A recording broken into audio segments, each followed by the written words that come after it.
Esto es Voz Pública. Mujeres trans, sobrevivir en la cuarentena. Somos indocumentadas en nuestro propio país porque no tenemos un documento que realmente respalde quién soy yo. Este podcast es gracias al apoyo de la Fundación Heinrich Böll Stiftung.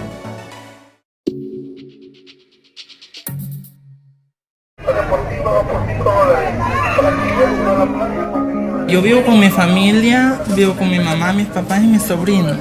El impacto fue fuerte, se sintió mal al no salir, cómo iba a mantener los ingresos de la casa, la alimentación, higiene. Yo tengo un negocio de zapatos. Yo trabajo con prestamistas y pago al 20 de intereses, entonces a mí me afectó bastante porque en el área económica yo tenía ahorros y durante la pandemia tuve que gastármelo. Priscila es una mujer trans de 29 años. Desde los 19 trabaja en los mercados de Apopa y La Tiendona, en San Salvador, en la venta informal de zapatos. En su relato cuenta su experiencia en el periodo de la cuarentena, de mediados de marzo a junio de 2020. En ese tiempo, como recordarán, se paró la actividad económica y social en El Salvador con un objetivo: frenar la propagación del virus de la COVID-19, reduciendo la movilidad de las personas.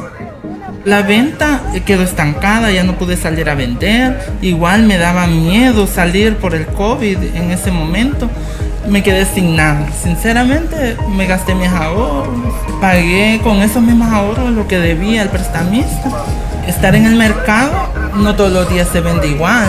Hay días se vende, hay días no, hay días malos, hay días que solo para pagar sale. Entonces es muy diferente a un trabajo formal donde el salario es primeramente digno, que cada 30 ya recibe su dinero. También la paga de renta, que eso igual a nosotras nos impacta más, porque hay veces los ingresos son minoritarios, hay veces cuesta estar pagando la renta. Y para las mujeres trans sí nos afecta mucho porque no tenemos otra opción en el mercado, un salón o incluso la prostitución o el trabajo sexual. Bienvenidos al podcast, donde abordamos historias con enfoque social y fiscalizamos el discurso público. Esto es Voz Pública. Les saluda Wendy Monterrosa y espero que este podcast sea de su interés. Mujeres trans, sobrevivir en la cuarentena. La palabra trans, de transexual, hace referencia a aquellas personas cuya identidad de género, es decir, cómo se siente, cómo se identifica a esa persona, es diferente de su sexo asignado, del sexo con el que nació. Las mujeres trans son, por lo tanto, personas que se identifican como mujeres, se sienten mujeres, pero nacieron varones, con los órganos sexuales masculinos. Lógicamente, su deseo, su anhelo es alterar ese cuerpo con el que no se identifica para que se parezca al cuerpo que ella desea, un cuerpo de mujer. La cuarentena fue un periodo difícil para los salvadoreños y especialmente para los más pobres. En los estratos más bajos, vulnerables y excluidos, ubicamos a las mujeres trans. Además de Priscila, con la que abrimos este podcast, Camila, Pamela y Sabrina nos cuentan sus experiencias en la pandemia y nos ayudan a conocer un poco más la realidad de las mujeres trans, sus inquietudes y sus demandas. Sabrina se dedica al trabajo sexual, vive sola y ayuda a su familia con sus ingresos. En su testimonio plantea las consecuencias derivadas de las restricciones al sistema público de salud en la cuarentena.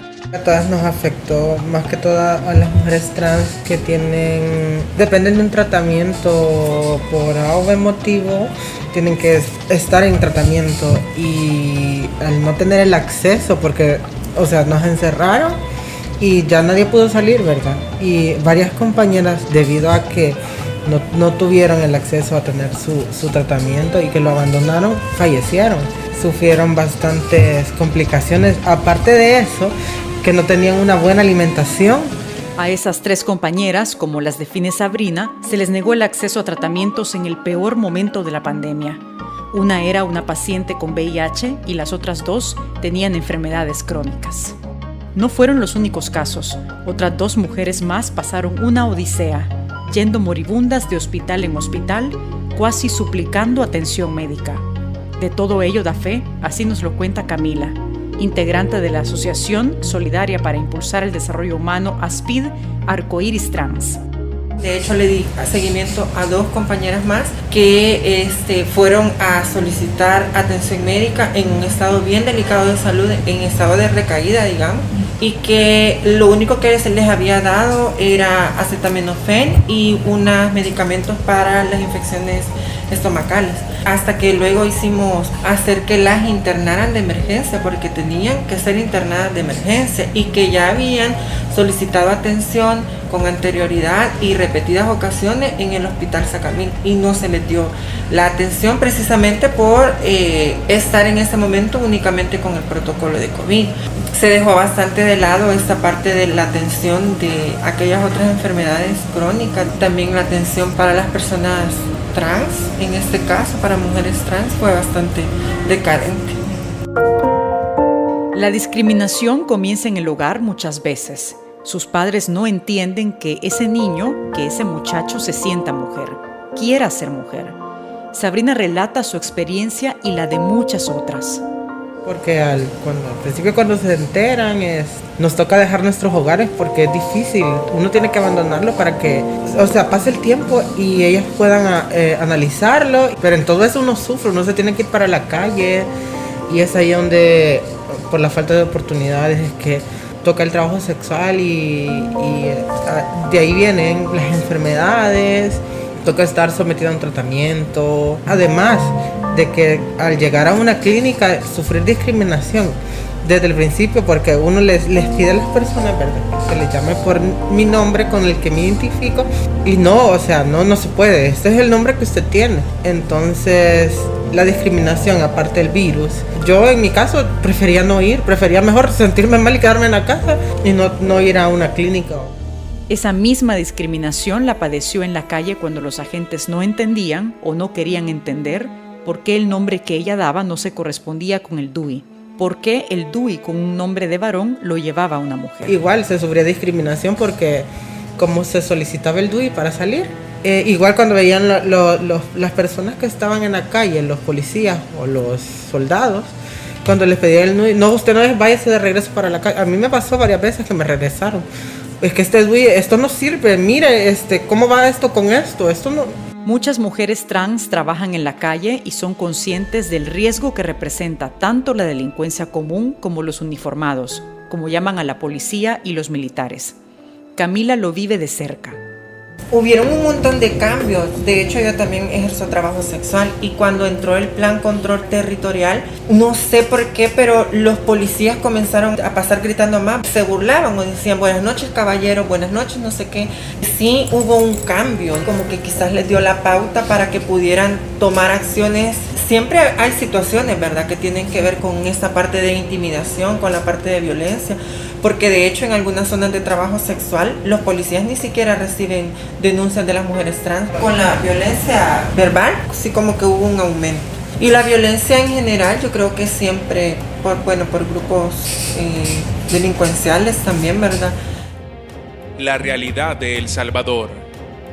En El Salvador, la población LGBTIQ+ es una de las más vulneradas en sus derechos humanos y la mujer trans es, sin lugar a dudas, la más estigmatizada de ese grupo. Así lo describe el estudio denominado El impacto económico del COVID-19 en las mujeres trans, presentado en septiembre de 2020. Carla Guevara fue la investigadora principal. Quizás era lo que más impactaba la situación de extrema pobreza que viven estas poblaciones de las zonas rurales, mujeres trans. Y la otra es que aún en estas situaciones hay muchas mujeres trans que tienen hijos e hijas que mantener. Para la investigación se encuestó a 323 mujeres trans de 10 departamentos. Entre las conclusiones se menciona lo siguiente. La cuarentena agudizó más la precaria situación económica de las mujeres. Se cometieron violaciones a los derechos humanos de esa población en los centros de contención a donde fueron llevadas para cumplir la cuarentena. También en el acceso a una alimentación adecuada. La ayuda de $300 no llegó a la mayoría de mujeres trans, en especial a aquellas que viven solas. El 79% de ellas no recibió este apoyo.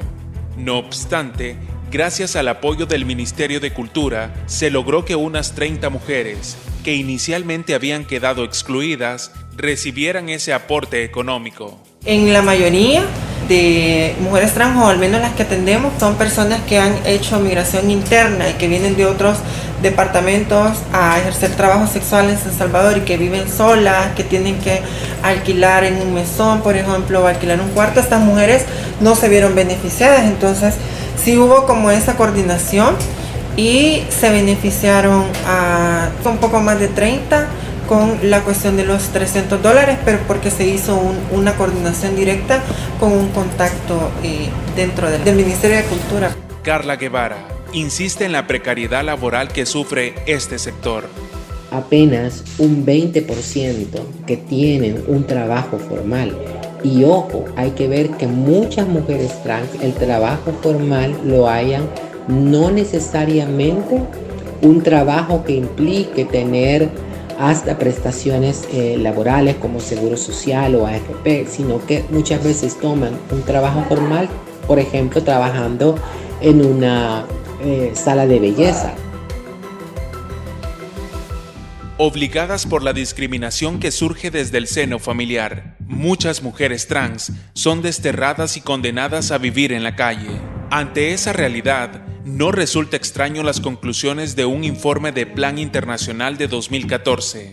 El 75% de las mujeres trans había recibido dinero a cambio de relaciones sexuales.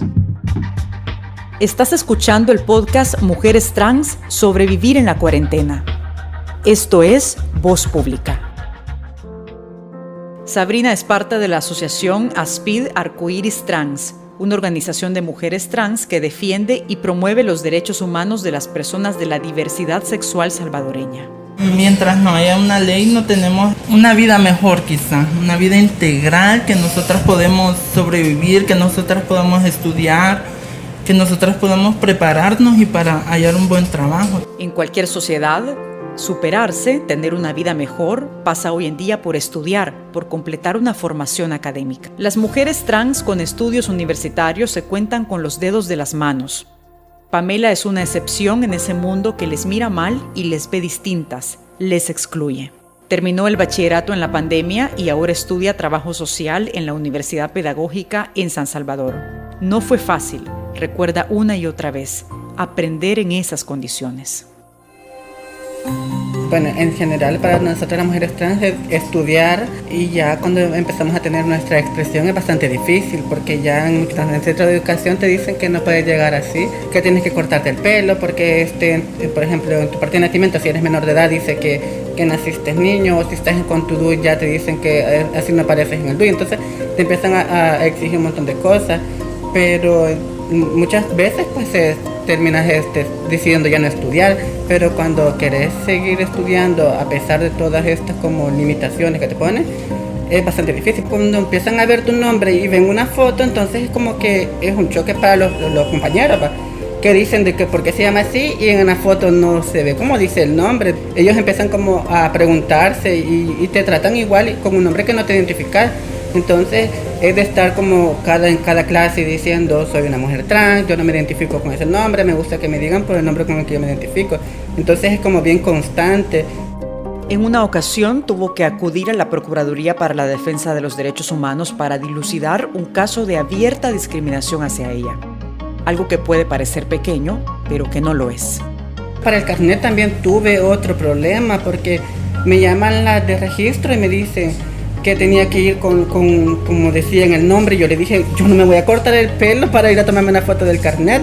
Es que para el vigilante que la reconozca, pero si cuando el vigilante me ve con el pelo amarrado y sin maquillaje, no me va a conocer porque yo no voy a llegar así a la universidad. A mí me gusta maquillarme y me gusta andar arreglada. Entonces, ¿cómo va a ver a una foto y cuando me vea a mí no me va a reconocer?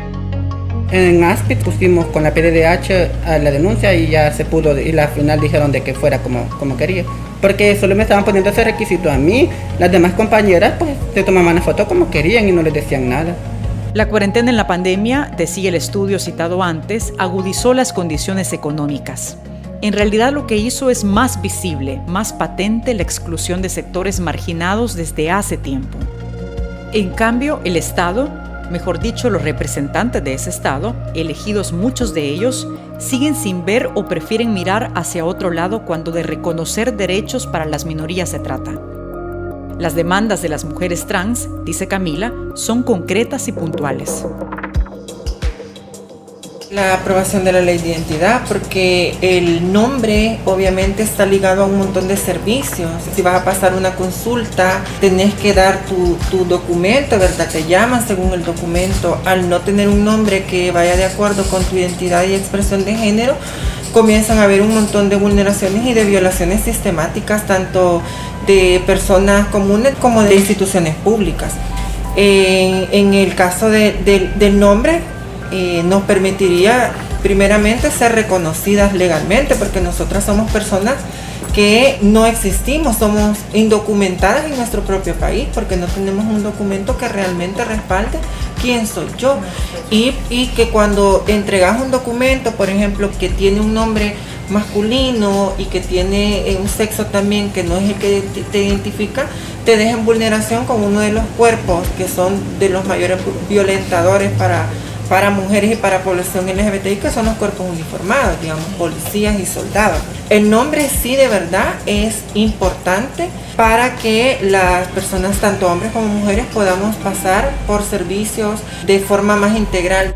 Los diputados de Nuevas Ideas, en su afán de querer borrar, eliminar todo lo hecho anteriormente, engavetaron cuanta iniciativa y proyecto de ley encontraron sobre la mesa, y desde entonces guardan silencio cuando se les pregunta por una ley de identidad de género.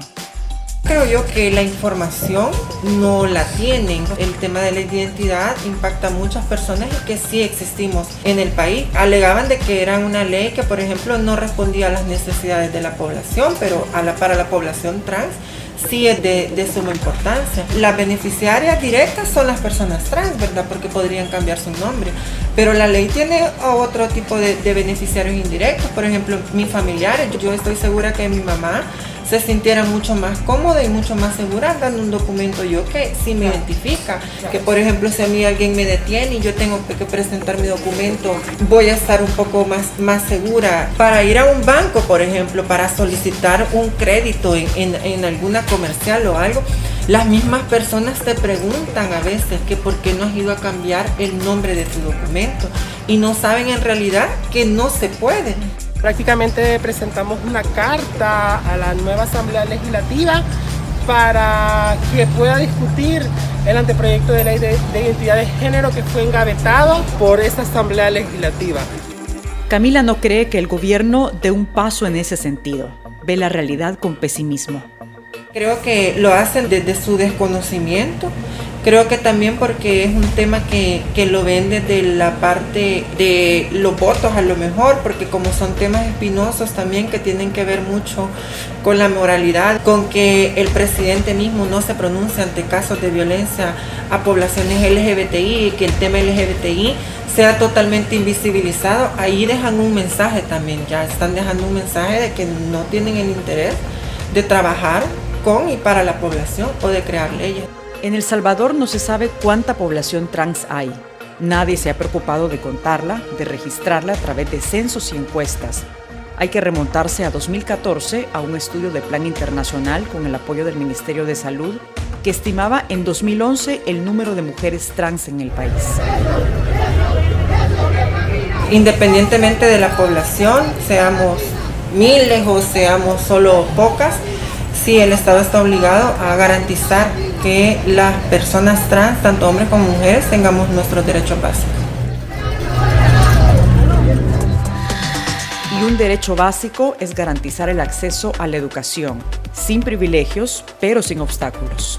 Otra de las exigencias quizás sería la creación de políticas públicas que vayan enfocadas precisamente a garantizar derechos, porque por ejemplo Pamela que estaba estudiando, pero en el bachillerato lo hizo a distancia. ¿Por qué tenemos que acceder únicamente a esa forma de recibir clases? ¿Por qué no de forma normal? Incluso algunas compañeras que quieren hacer uso del servicio educativo y que han ido, le dicen, sí puedes estudiar en el centro, pero en la nocturna. Te dan hasta los momentos, horarios en los que puedes acceder, pero porque no vas a acceder de forma normal, como cualquier otro ciudadano, a estos servicios, ¿verdad?